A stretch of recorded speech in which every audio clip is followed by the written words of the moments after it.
Bienvenidos y bienvenidas a un programa más de Zona Historia, pero sin embargo este va a ser un poco diferente. Vamos a hablar de un personaje desconocido en Cádiz, sin embargo conocido mundialmente. Y es que es el autor de una canción que tengo aquí, una partitura.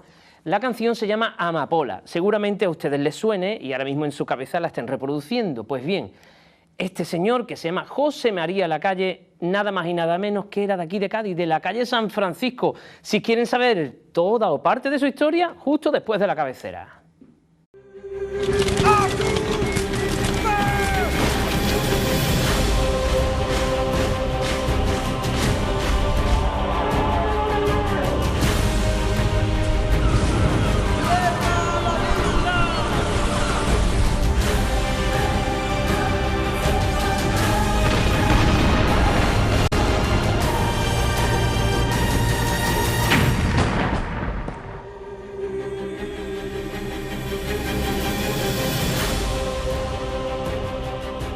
Bueno, pues hemos vuelto de la cabecera y a mi lado, para hablar de José María Lacalle, que ya se me va la cabeza, tengo a mi compañero en la otra mitad de Zona Historia, Manuel Sánchez. ¿Qué tal? Bien, bien hallado. La primera vez que me siento en directo en este programa. Siempre estoy detrás de la cámara. Así te ven la cara, así te ven la cara. Pero esta vez no es que tengamos un invitado, sino que los dos somos mitad invitados, mitad presentadores, ¿no? Claro, es que quizás sea la primera vez que ejecutamos un Zona Historia en el que no viene nadie a hablarnos sino que somos nosotros los que hemos investigado sobre este tema. Todo hay que decirlo, gracias a la información, porque el origen de todo esto parte de unos amigos de Jesús Lavilla y Emiliano Neto, que a través de Arturo Solar, un músico afincado en Nueva York, nos ponen tras la pista sobre esta persona, el autor de Amapola, uno de los grandes éxitos a nivel mundial de la música, y que pues no sabían que nuestros amigos Milián y Jesús no sabían que era de Cádiz, nos lo transmiten y nosotros nos ponemos sobre la investigación. ¿Qué pasa? Que no hay nadie que nos hable sobre ellos, ¿no? Y entonces yo, que me apiado mucho de ti y no te quiero dejar solo, pues prefiero acompañarte en este duro trance. Arturo Solar de Los Ángeles, que hemos mezclado con Nueva York. Cierto. Porque vamos a viajar mucho a Nueva York. Y bueno, para hablar de este compositor, de este gran personaje, verán que es un personaje al principio muy discreto, José María Lacalle, pero que cuando termine el programa espero que le suene como a un gran figura de la música. Sí, porque además es una figura icónica de lo que resultó una de las etapas más importantes dentro de las fases migratorias en la humanidad, y es la cantidad ingente de personas que acogió durante el siglo XIX y principios del XX los Estados Unidos de América. Entre ellos, aunque Once Upon a Time, ¿no?, en la película famosa, una vez América, en la que nunca, siempre aparecen polacos, irlandeses, pero judíos, ¿no?, alemanes, pero españoles también emigraron, y en este caso fueron a caer en unas condiciones ideales para proyectarse y después terminar siendo una figura relevante de la música en Estados Unidos, ¿no? Pues vamos a conocerlo, ¿no? Por supuesto. ¿Empezamos por Nueva York o empezamos por...? Hombre, vamos a empezar por Cádiz, porque vamos a empezar por Cádiz. Él nace en Cádiz, ¿no, Salva? Sí, muy atestiguado. En este caso fueron los amigos los que dijeron, mira, este personaje de Cádiz, yo desde Cádiz no lo conozco, averiguamos que nadie sabía sobre él. Pero claro, luego están los archivos muy importantes, de aquí agradecer al Archivo Histórico Provincial, al Municipal y bueno, a otros muchos más eclesiásticos, y por ahí averiguamos que José María Lacalle nació en la calle San Francisco número 19, muy cerquita a la parte baja de San Francisco. Hoy día está la misma numeración, o sea, está el edificio perfecto de 3 plantas. Ahí nació junto a sus otros 4 hermanos, hijo además de Jacinto de Lacalle y María Teresa García, que Jacinto de Lacalle, su padre era zapatero en la esquina de Columela con San Francisco, en una tienda muy naranja, no voy a decir la marca. Pues ahí el padre tendría esta especie de comercio. Sin embargo, él desde pequeño, desde muy pequeño o muy joven, junto a su hermano Rafael, que es el pequeño de los 5, José María es el tercero y Rafael es el quinto, pues van a ser músicos, sobre todo clarinetistas. Y no sabemos nada más, estuvimos en los archivos, tú estuviste conmigo buscando si estudió en el conservatorio, nada. tiene recorrido y estoy seguro que con un poco más de rastreo y de tiempo, evidentemente, se podría ampliar esta parte de la historia de José María, que es la más desconocida para nosotros, porque de la etapa americana es de la que tenemos cantidad de datos. Claro, de hecho, tenemos la partida de bautismo de José María Lacalle, o sea que sabemos que nació aquí con un documento fehaciente. ¿Qué ocurre? Que tenemos que José María Lacalle, bueno, los datos que vienen en internet, todos dicen que marcha a Cuba a seguir aprendiendo bueno, su educación musical, con lo cual puede que haya aprendido de un profesor particular o en una banda pues de la Casa de la Camorra o algo así, particularmente haya aprendido música, igual que hoy si te apuntas a una banda de corneta y tambores, y va a La Habana, que es el centro musical, digamos, del mundo latino, de bandas, de ritmos, ¿no? Y de esto sabes tú bastante. Bueno, sé un poquito lo que me han dejado leer, pero sí que es verdad que hay que entender que él se va al centro musical del globo terráqueo, porque en ese momento Cuba y además España, casi toda la música que se termina codificando en España, al final proviene, tiene raíces y tienen que ver con Cuba, sobre todo con el tango, ¿no? En ese libro tan importante de Ortiz Nuevo y de Faustino Núñez, que es La rabia del placer, es donde se explica perfectamente ese viaje que hace el tango desde África hasta Cuba, y después desde Cuba, como una diáspora, termina repartido tanto por Argentina como por España, como posteriormente, como hablaremos, en América. Y en España, donde esas claves musicales se entremezclan en todos los géneros, en la zarzuela, en todos los géneros que aquí predominaban. Claro, es que un músico gaditano se fuese a Cuba, entonces una provincia española, pues prácticamente para él sería bastante más sencillo y más lógico de entender que si se fuera a Madrid, porque se iba a entender mucho mejor lo que hacía, iba a aprender mucho más y además estaba más cerca y más fácil de coger un barco para irse a La Habana que coger un transporte para irse a Madrid, ¿no? Además, él nace en 1858, dato que aporto porque en todas las enciclopedias, en todos lados está mal, pero en la partida de autismo, que digo yo que sabrían qué año era, pone 58 y ponen 59, 60 en otros lados. Hemos de decir que el personaje mismo da sus datos muchas veces, pasaporte y tal, y nunca coincide. Y es que saber la edad hace unos años no era muy importante y uno no sabía ni en el día que había nacido, ¿no? Pero es del 58 y allí en Cuba, en un pueblecito que se llama Regla, pueblecito de la provincia de La Habana, va a conocer a una señorita, María Concepción Anselma, los nombres de antes, Concepción Petit y Murga. Y Murga, de ascendencia canaria además. Se van a enamorar, se van a casar en la parroquia de allí, de Montserrat, de este pueblo de La Habana. Y nada, esto es en el año 1882. Y justo poco después, yo los tengo en 1884, tenemos el documento, súper bonito además, porque uno cuando va investigando esto, lo bonito de la investigación es que vas imaginando cómo el personaje se ha casado muy joven, con unos, bueno, 24 años, ya está bien, ella un poco más joven, y emigran a los Estados Unidos, suponemos por el ansia de José María de estar en el epicentro musical del mundo, ¿no? Voy a hacer un inciso, aunque no tenga mucho que ver con este tema, pero sí que son como mundos paralelos, ¿no? Date cuenta que en 1884 es casi... son los mismos momentos en los que se inicia desde Cádiz el gran viaje, que es ese viaje que hacen las vías ricas, junto con un grupo de flamenco, hacia Buenos Aires, Montevideo. Música que sale de Cádiz. Hay que entender el siglo XIX como un continuo fluir, un feedback continuo entre el nuevo mundo y el viejo mundo. Sobre todo nosotros, que somos principalmente los deudores, porque somos los que incorporamos esos patrones rítmicos, que después se hacen pop, entiéndaseme, populares, porque impregnan todo y se meten por todos lados, después van de vuelta. Entonces no son, no es que el viaje de las vías ricas o este hombre no son cosas anecdóticas y esporádicas, sino que hay un trasiego continuo y un fluir. Si no, no se entiende la música española, si no es con este trasiego y este feedback, ¿no? Sí, sí, que Cádiz, bueno, Sevilla es ciudad de pintores, yo digo que Cádiz es ciudad de músicos, aunque también de poetas y tal, pero de músicos es una potencia.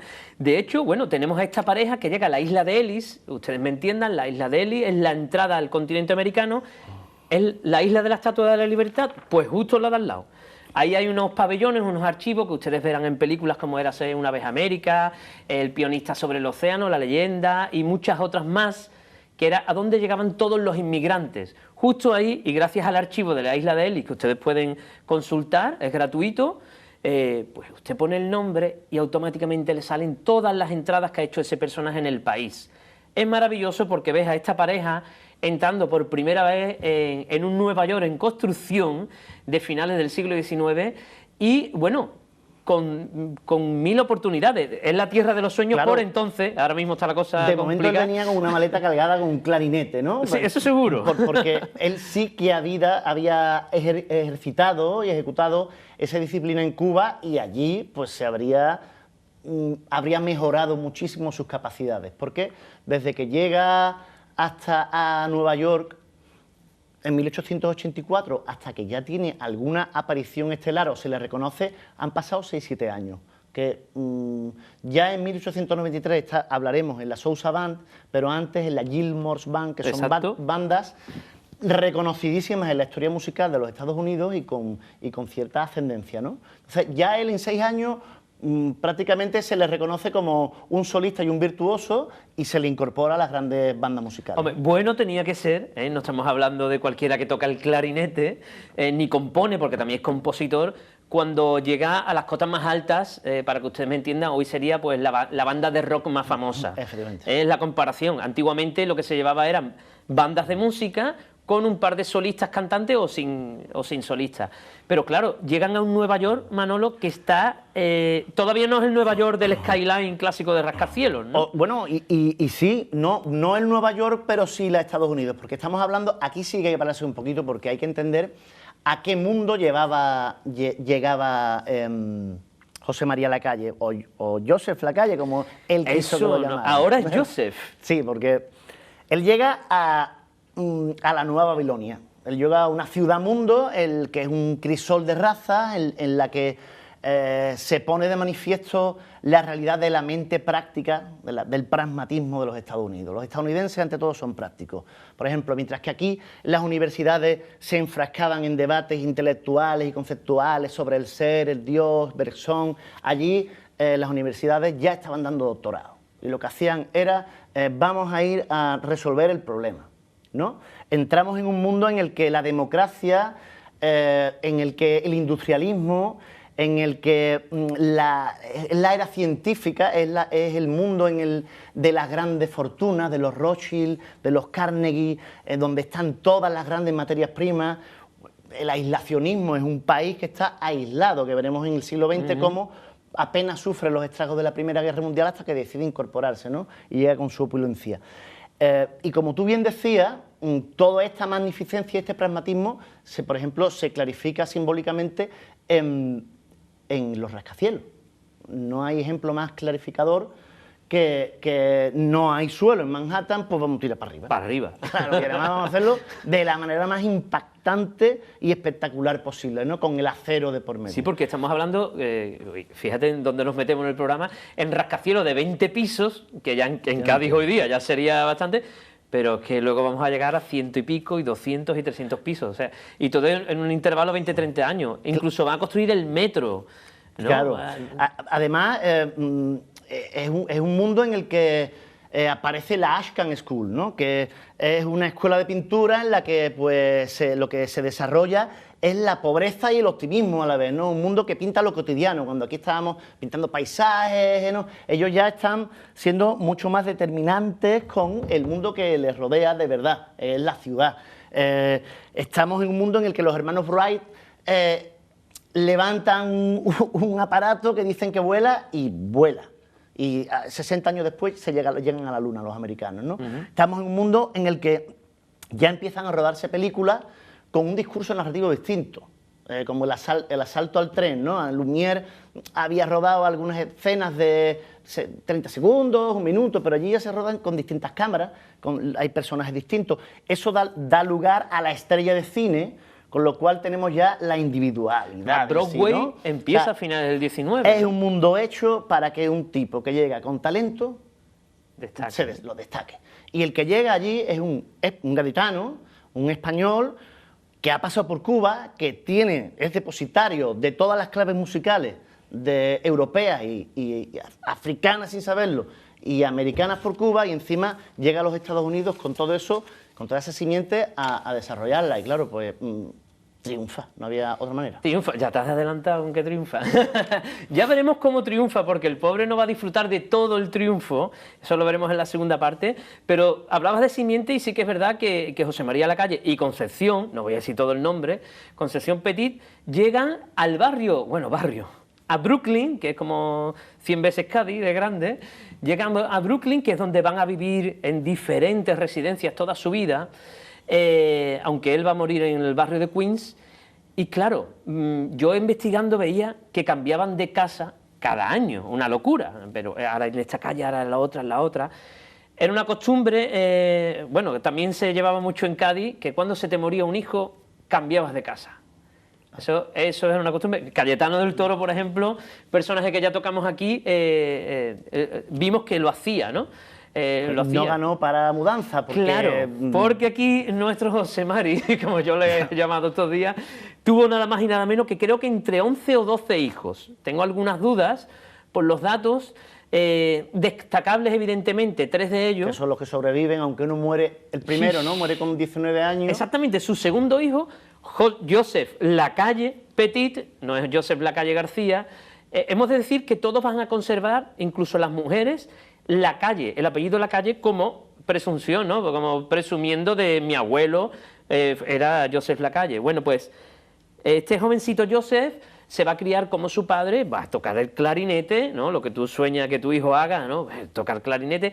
El niño, por lo que se ve, es muy bueno, no solo tocando, sino componiendo. Supongo que el padre también lo llevaría con él a unas bandas amateur o algo. La cuestión es que el joven Joseph va a sufrir de neumonía, que creo que es un mal, lo peor que te puede pasar si eres un instrumentista de viento. Claro. La familia lo va a mandar a Cuba, suponemos que con la familia materna, con unos amigos, a que se recuperara por el clima, tal y cual, pero no va a ser así. A la vuelta no mayor, en la esquela, una de las noticias que aparece en el New York Times, es que muere Joseph Lacalle, el hijo del famoso clarinetista y director, porque su pasión se antepuso a su salud. O sea, nos daba a entender un poco a que no dejó de tocar, a pesar de que el médico le diría, mira, deja de tocar, ponte a tocar el violín mejor, porque el clarinete, nada.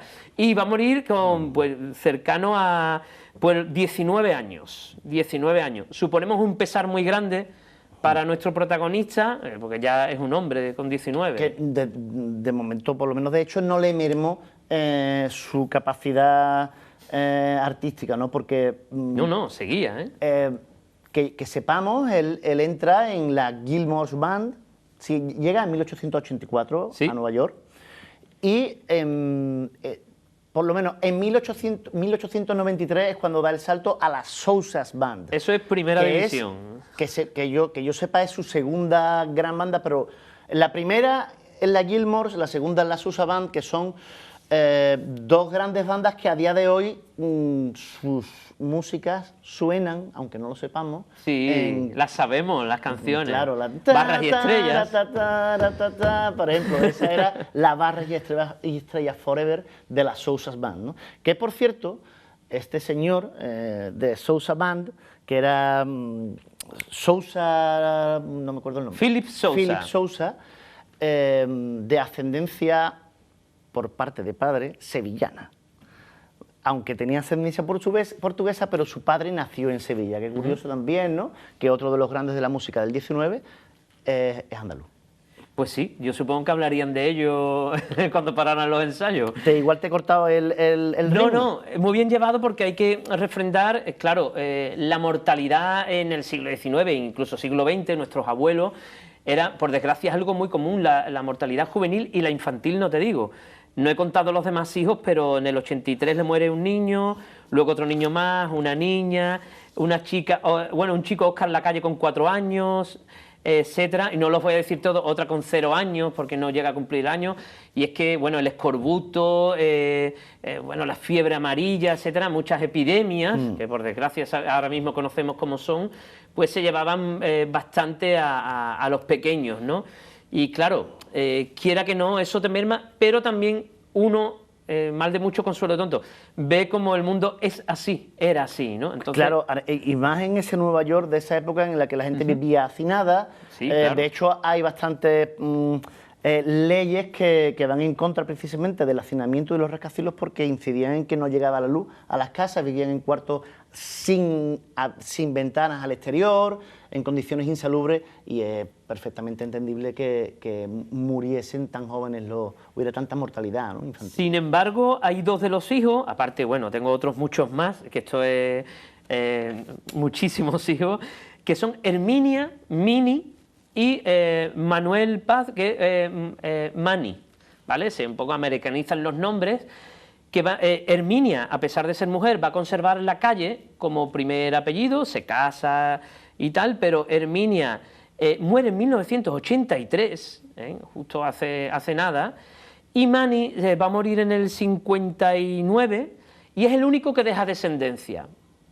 Luego veremos una huella de una de sus hijas, o sea, una nieta de José María Lacalle, como escribe en el Miami Herald, todavía recordando a su abuelo, ¿no?, como el éxito que hubo en 1941. De eso vamos a hablar luego, porque eso es cosa aparte. En fin, que son los 2 únicos hijos que le sobrevivirán, Manny y Herminia, que además son los que se van a quedar con el copyright de Amapola. Muy importante para el debate que puede haber luego. Y bueno, esta es la vida familiar, él ya se asienta, y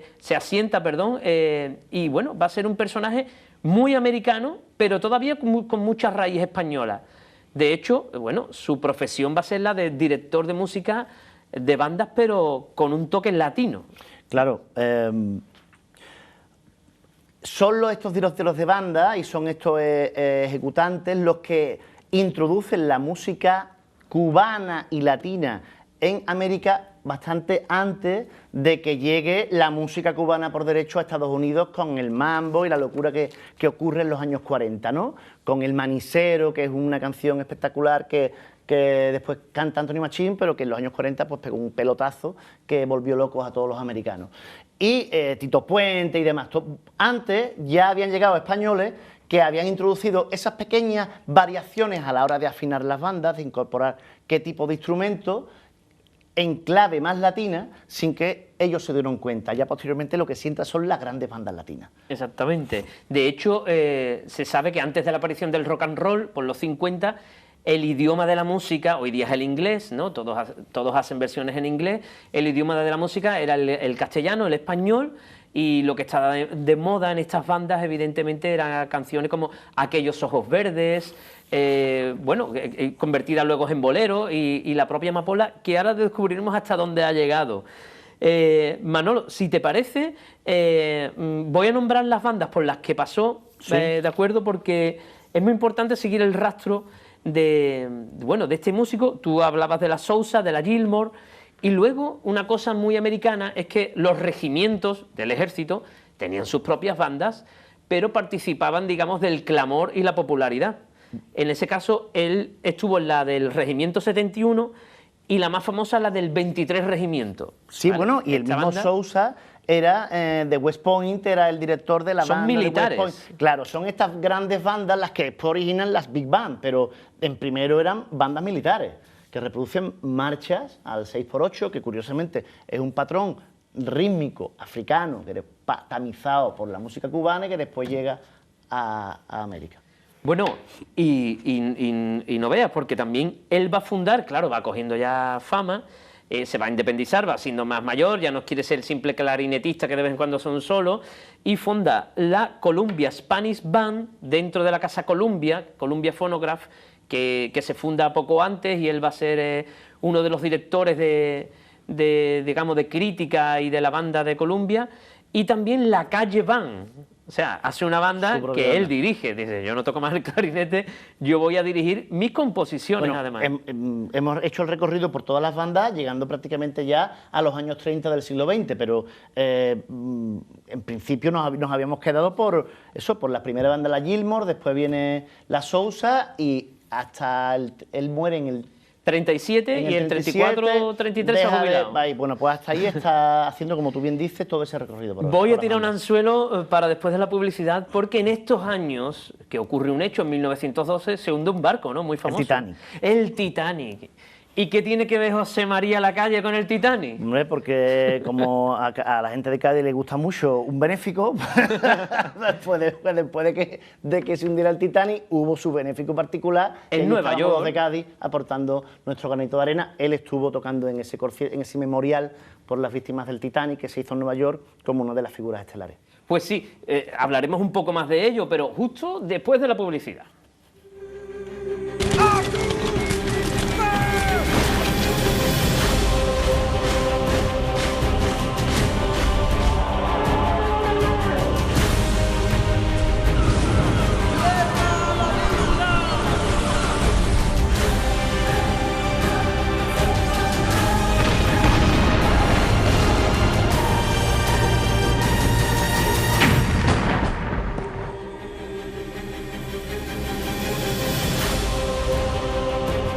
Bueno, recogemos el anzuelo que habíamos tirado antes de publicidad, que hemos dicho de José María Lacalle, el Titanic. Además, Cádiz con el Titanic tiene, no es que se haya construido los astilleros de Matagorda, pero tiene una relación, bueno, ¿no? Lo primero que hay que corregir, además, es que no era un memorial por las víctimas, sino por la banda de música del Titanic, por la orquesta del Titanic famosa, que tocó hasta que le llevaba el agua por aquí. Y claro, los músicos entendieron como encomiable esa actitud. Entonces le hicieron un sentido homenaje. Y es curioso porque Cádiz vuelve a tener relación con el Titanic, porque resulta que esta banda, en el corpúsculo de piezas que tocaban para el Titanic, que está recogido y se puede observar en internet, una de las piezas que tocaban y que tocarían, no sé si sería cuando ya se iba a pique, era la Marcha Cádiz, de Chueca y Valverde. Tan vámonos para Cádiz, por Dios. Claro, ahí fue cuando chocó con el ICB. Claro, y luego se hizo este memorial, la Sociedad de Músicos de Nueva York, en la cual uno de los directivos era José María Lacalle, Joseph Lacalle, acordaron hacerle un homenaje, un tributo, que salió reflejado en el New York Times, a estos músicos. Y bueno, el clarinetista, porque no es una banda muy grande, de unos 15 o 20 miembros, lo vemos recogido además en la prensa, su nombre aparece, como está Sousa evidentemente dirigiendo la banda, pero allí aparece nuestro compatriota, en este sentido homenaje, centro del mundo, ¿sabes? Hay que entender de dónde él viene. Sousa él ha pertenecido a su banda, ha sido solista de su banda. Queremos entender que tenía tanto rango esa banda que está invitada a la Exposición Internacional de París, a la Expo de París de 1900, en la que toca recorriendo por los Campos Elíseos junto a esa banda, por lo menos la banda de Sousa sí estuvo, y entendemos que también sí estaba, porque no hemos llegado a saberlo en ese momento, José María Lacalle asistió.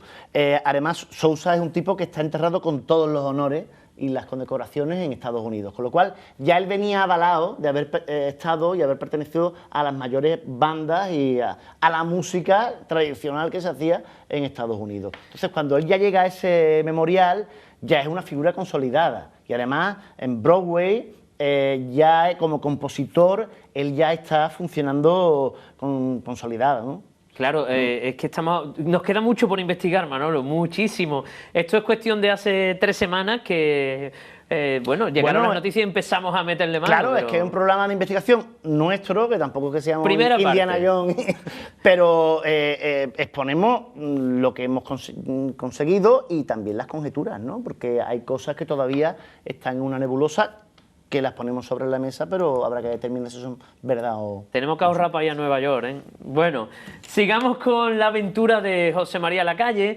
porque, claro, él va a fichar por la Columbia Phonograph, que todavía ustedes tendrán en casa quizá un disco que ponga Columbia, con esa nota arriba como escudo, y es que él va a ser, al poco de inaugurarse el sello, que se hacían los cilindros, luego ya los discos, va a ser nombrado primero, digamos, director y crítico de la compañía, pero director de la parte de las músicas de bandas latinas.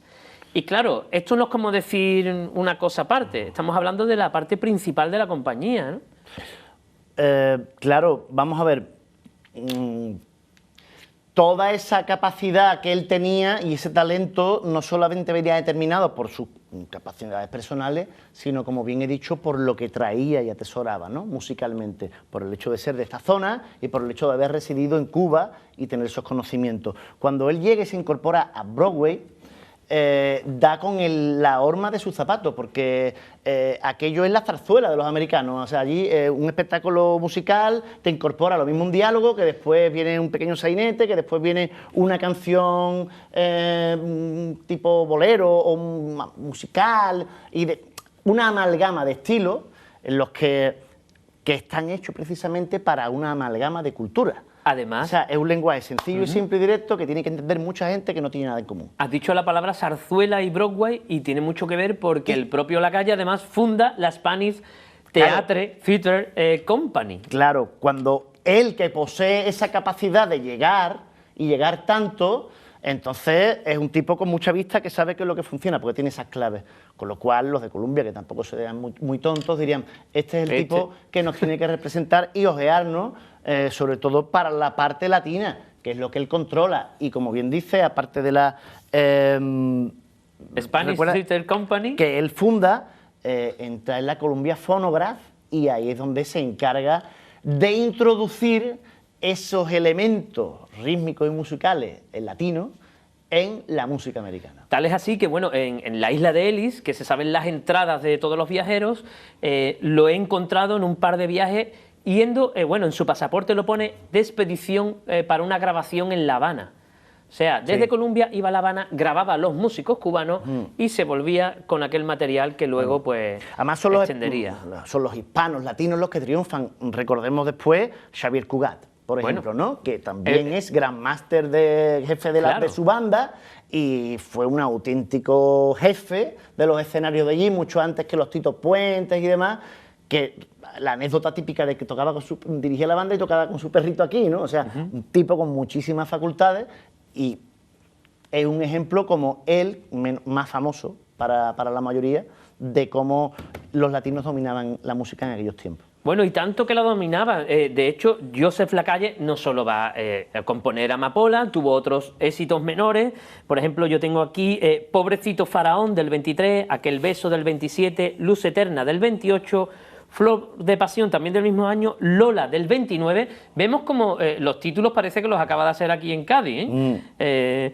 Y eso entre otras muchas, ¿no? Algunas pues bueno, fueron reproduciéndose, y tenemos que en 1920 va a escribir el 1 de septiembre, piénselo, estamos en 2020, dentro de un mes y poco se van a cumplir 100 años, y aquí quedamos el toque a quien quiera cogerlo, 100 años de que escribió, no sabemos el día que escribió la canción, ya nos gustaría, todo se puede averiguar, pero que escribió en el libro del Congreso de los Estados Unidos, en el copyright, escribió la canción, autor de letra y música de las dos, porque sabemos que hay un debate en internet sobre esto, pero él se encarga con el copyright, y ya con el copyright por ahora no hay más que hablar.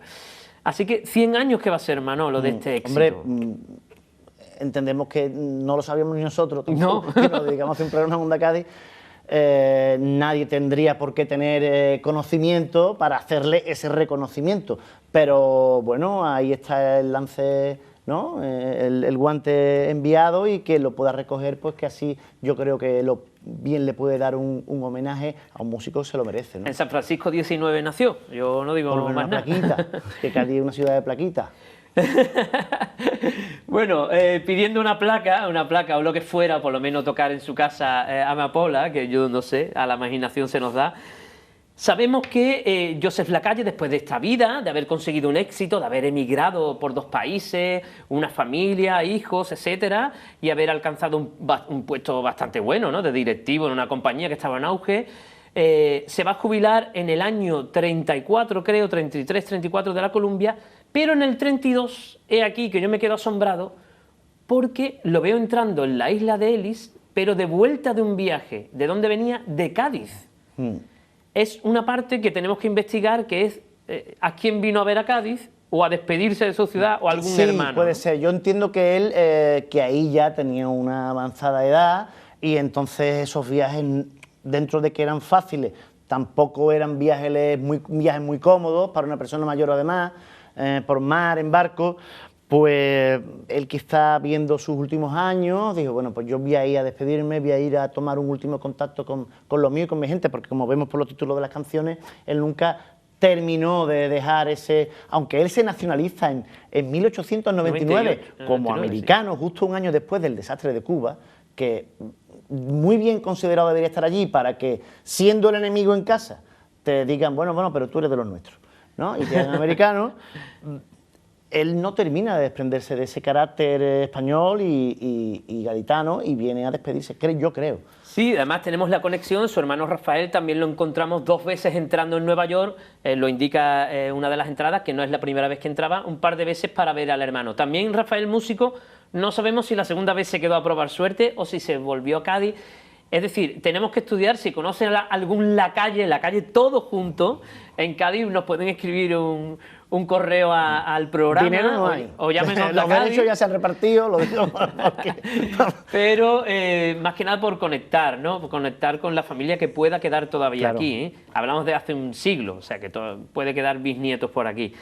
Pero seguimos porque la cuestión es que José María Lacalle García, muere en 1937, ya viudo, su mujer había muerto unos añitos antes, muere en el barrio de Queens, ya no en Brooklyn, en Queens, solo de un ataque al corazón, y dicen que solo le sobrevive su hijo Manny y su hija Minnie, ¿no? Herminia y Manuel. Así que es enterrado en el cementerio de la Santa Cruz, allí en Brooklyn. Y bueno, ahí se queda la cosa. El copyright evidentemente irá a sus hijos, los derechos reservados, y parecía que ahí terminaba la historia de este personaje, pero no. Porque aún no hemos hablado de Amapola. Claro, es que el éxito le viene después de muerto él. Sí, una pena. Para él, pero no para sus hijos, que disfrutaron del éxito de su padre, y imagino que de los royalties, ¿no? Claro.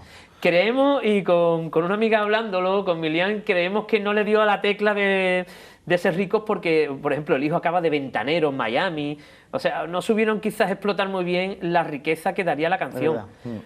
Pero voy a leer solo un pequeño extracto de una carta de 2014 del Miami Herald de su nieta, Elizabeth Lacalle Knowles. A ver, conserva todavía el apellido Lacalle. Como Beyoncé.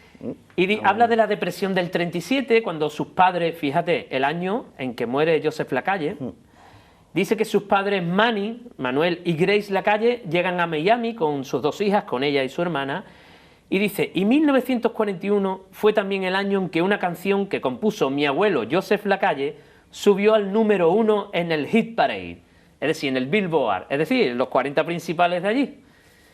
Y además dice, fíjate cómo lo recuerda, esta canción Amapola había sido utilizada por el sistema escolar de Nueva York con fines de enseñanza y fue incluida en los 3 tenores, en el concierto de los 3 tenores. Ya ahí estamos dando pistas.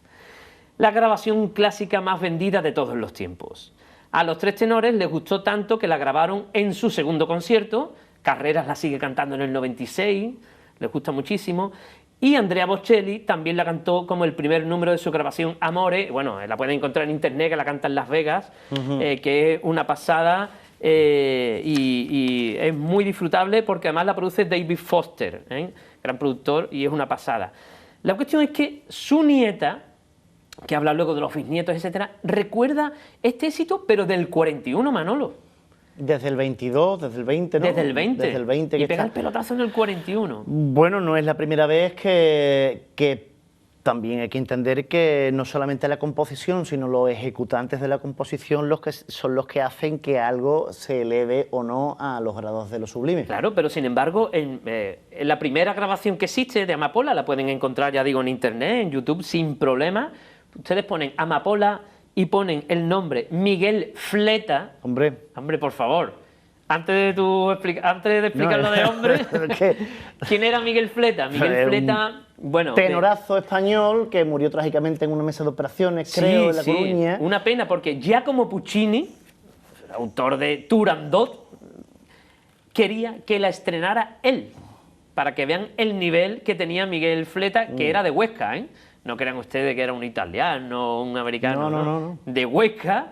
Y Puccini decía, este hombre es el que tiene que estrenar Turandot. Y resulta que entre el 23 y el 25 lo vemos que está en el Metropolitan de Nueva York, pues con muchos éxitos. Y aprovecha la calle para que le grabe la cancioncita en el año 24. Sin embargo, todavía no es un pelotazo. Luego la va a grabar una japonesa en el 37. Bueno, va a seguir así hasta que la banda de Jimmy Dorsey, con una traducción que se hizo del 37 al inglés, esta banda... Pretty Little Puppy. Sí, pequeña amapola, ¿no? Amapola bonita. Claro, los americanos son muy suyos. Yo entiendo que cuando ellos la hicieron suya, realmente, y la cantaron ellos en su idioma y con sus rasgos musicales absolutamente suyos, pues entonces cuando ya dicen, venga, pues para adentro, ¿no? Que esto es muy bueno. 14 semanas estuvo en el año 1941 en el número 1 del Billboard. O sea, esto es, ya digo, la canción más escuchada, más vendida. De hecho, la canción sirvió de himno a las tropas estadounidenses. Hablamos de la Segunda Guerra Mundial. Por los campos de Flandes, que hubo una batalla de Primera, Segunda Guerra Mundial. La Segunda, una zona muy batallosa de las grandes guerras. Bueno, pues resulta que allí crecían las amapolas rojas y los soldados cantaban el himno, la cantaban como parte de ese recuerdo de la guerra, ¿no? Se convirtió en un himno de marcha. Bueno, sin entrar en lo simbólico que tiene ya en sí la flor de la amapola, ¿no? La amapola, ¿no? Que sirve para muchas cosas. Yo no quería olvidarme de lo que decías de Miguel Fleta, y es que, bueno, en pequeño aparte para el mundo del carnaval, es que le da sobrenombre a Fletilla, ¿no? Porque era un carnavalero con muy buena voz y por eso se le dice a Fletilla, Fletilla, porque le dijeron, este es el Fletilla de Cádiz. Exactamente, para que vean. De Fleta, de este Miguel Fleta. A ver, bueno, Manolo tenía que meter su cuña carnavalesca. Hombre, por favor, para eso estamos en Cádiz, ¿no? Y un programa eminentemente gaditano. Bueno, la cuestión es que, claro, esta canción va a seguir de moda y resulta que por esta época, y pega un salto Manolo, hay unos niños en Italia, en Roma, que se llaman Sergio Leone y Ennio Morricone, que también, pues, en plena Roma van a conocer las tropas americanas, van a conocer la canción, ¿vale? ¿Qué va a ocurrir? La semana pasada, justamente el último martes, el último lunes, pues murió Ennio Morricone con 91 años, habiéndonos dado unas músicas maravillosas, y Sergio Leone, que todavía está, bueno, que no, murió en los años 80, bueno, entre los dos, entre otras películas, rodaron Érase una vez América, película de 4 horas, con una banda sonora excepcional, y hubo una pelea. Porque Sergio Leone quería meter la canción Amapola por todo el símbolo que tenía, porque en la película se ve cómo fuman el opio con las bandas chinas de Nueva York, y el opio se saca de las amapolas. Y Ennio Morricone decía que no, que tenía que ser original suya.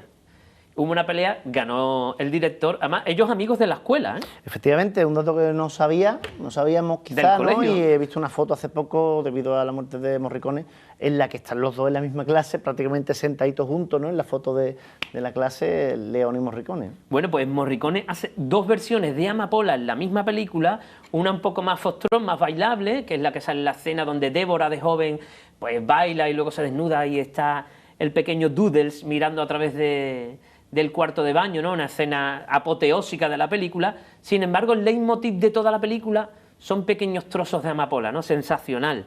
La cuestión es que no queda ahí. Esta canción ha servido 17 veces en bandas sonoras y el sumum, evidentemente, es el gran concierto del siglo XX, 1990, antes de la final del Mundial de Italia, Termas de Caracalla, para morirse ya, Plácido Domingo, Josep Carrera y Pavarotti. Ahí es nada, ¿no? Lo máximo. Pues fíjate, ¿no? Los mejores, igual que en su día tenía Fleta adelante y tenía a los mejores y Puccini lo quería él para el Turandot, pues aquí tenía a los 3 mejores tenores cantando una canción a la altura de ellos, ¿no? Que es claro, lo que viene a decir. Y la cuestión es que Amapola no la ponen por ahí en medio, no. La ponen justo al final del popurrí, antes de O Sole Mio y antes de Nessun Dorma, con el que acaban. O sea, lo ponen en el increscendo, en el final apoteósico de uno de los conciertos más grandes que ha habido en la historia de la ópera o de la música clásica. Así que sepan ustedes que Amapola, bueno, puede ser una canción divertida, según la escuches, para bailar, la pueden escuchar en tango, la pueden escuchar en 1000 versiones, pero dentro de la música clásica está considerada como una de las grandes composiciones. No nos damos cuenta hasta que se te mete en el cerebro y vas cantándola todo el día, como estamos todos, ¿no? Es decir, el gran momento de Joseph Lacalle, una vez muerto, es 1990 en Roma. Hay que ver cómo es la historia, ¿eh? Bueno, sí, él no daría crédito precisamente al éxito que le sobrevino después a su obra. 800 millones de personas la vieron, ¿eh? Se llegaron a pagar en reventa, una cosa muy también, 100.000 pesetas. Bueno, y después por una entrada. Lo realmente importante de esto, que es el hallazgo de su calidad, es la simplicidad, que no es la sencillez. Es decir, con pocas notas confiere una estructura musical pegadiza y exquisita, que eres incapaz de quitarte de la cabeza, como pasa con Yesterday, ¿no? Por ejemplo. Entonces, por más que pase el tiempo, se sigue recordando. Y tiene tanto sincrónicamente, ¿no? y diacrónicamente, pero a la vez también en cualquier parte del mundo. Es decir, tú vayas donde vayas en el mundo, tarareas esas notas y te van a reconocer inmediatamente que se trata de esa canción. Sí, de hecho tengo aquí la lista de pelis y documentales, y la última, por ejemplo, es de 2006, que se llama Jack Smith y la destrucción de Atlantis. No la he visto, pero sale Amapola como una de las canciones, también en la película de Frida Kahlo, que yo he visto esa peli, pero no me había fijado, quizás porque no la había prestado, también sale Amapola. Hay otras películas más, ¿no? Como Undercover del 84, hay una película de Sara Montiel donde también se canta Amapola. Es decir, durante todo el siglo nunca ha dejado de estar de moda, ¿no? Y bueno, y da la casualidad que nos ha puesto los vellos de punta cuando vimos la fecha, que va a ser un siglo en septiembre.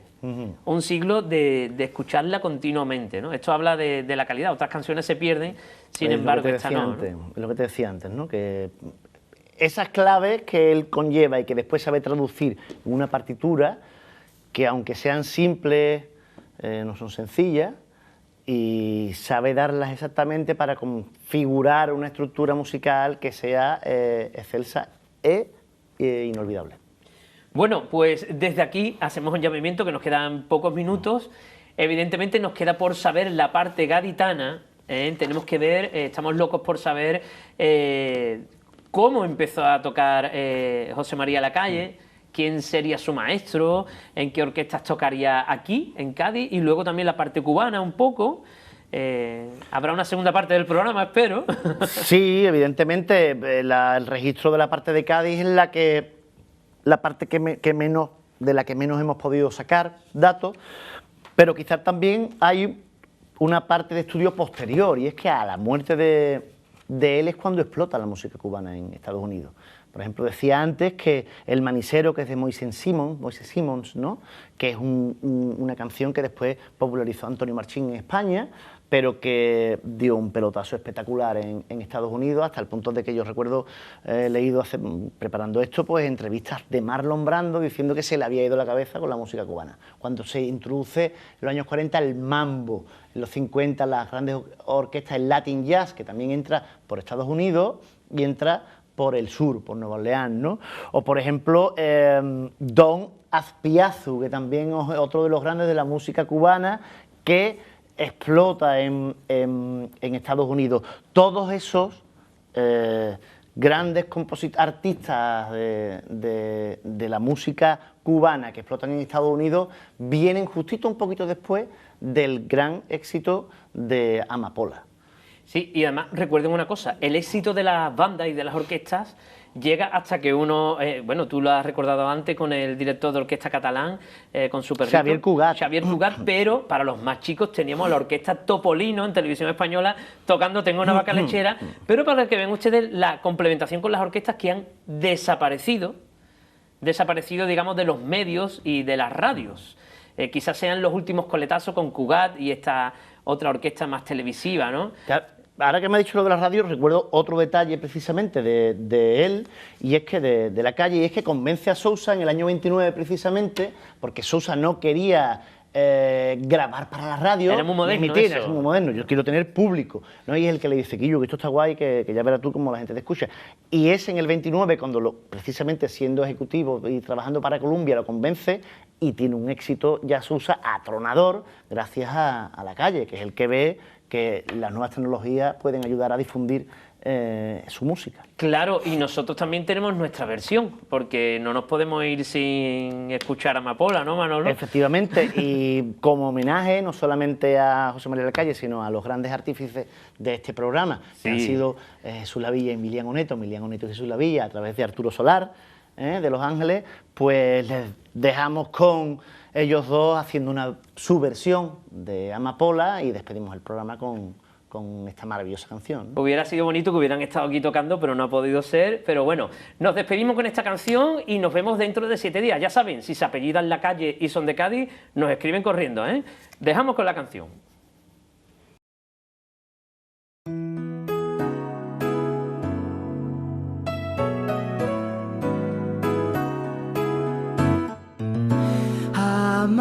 Amapola, lindísima amapola, será siempre mi alma, tuya sola. Yo te quiero, amada niña mía, igual que ama la flor la luz del día. Amapola, lindísima amapola, no seas tan ingrata y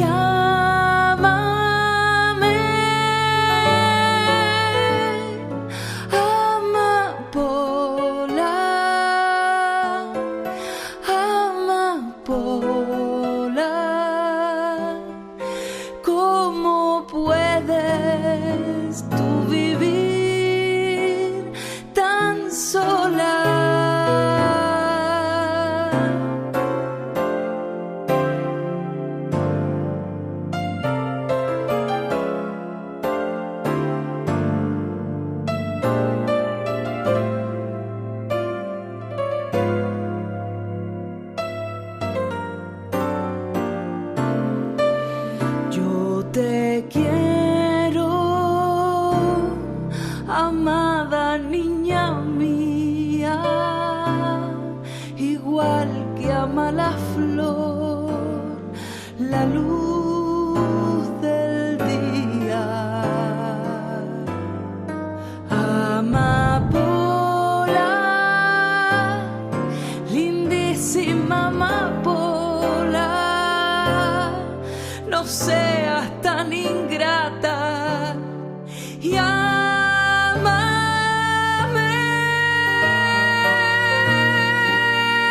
amapola, amapola.